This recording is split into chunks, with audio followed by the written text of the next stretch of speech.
2027 কি হতে যাচ্ছে ইতিহাসের সবচেয়ে গরম বছর। জলবায়ু পরিবর্তনের সাথে মহাসাগরের মারাত্মক শক্তিশালী এল নিনো মিলে এবার চরম গরমের ভয়াবহ সংকেত দিচ্ছে। ব্রিটেনের আবহাওয়া দপ্তরের খবর অনুযায়ী প্রশান্ত মহাসাগরের গভীরে জমে থাকা অস্বাভাবিক গরম পানি বছরে শেষেই উপরে উঠে আসছে।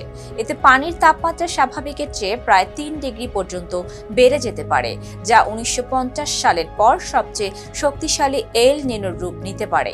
মহাসাগরের এই অতিরিক্ত গরম বাতাসে ছড়িয়ে পড়লে 2027 সালে পৃথিবীর গড় তাপমাত্রা আগের সব রেকর্ড ভেঙে দিতে পারে।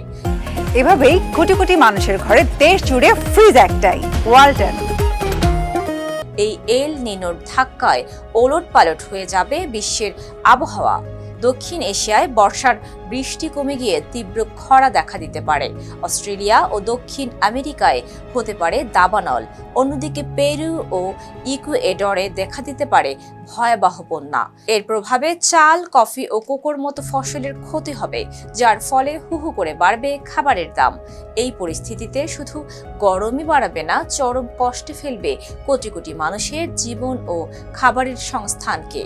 প্রকৃতির এই ধাক্কা সামলাতে বিশ্ব কতটা তৈরি, সেটি এখন দেখার বিষয়। সাইমা রূপা, ফেস দ্য পিপল।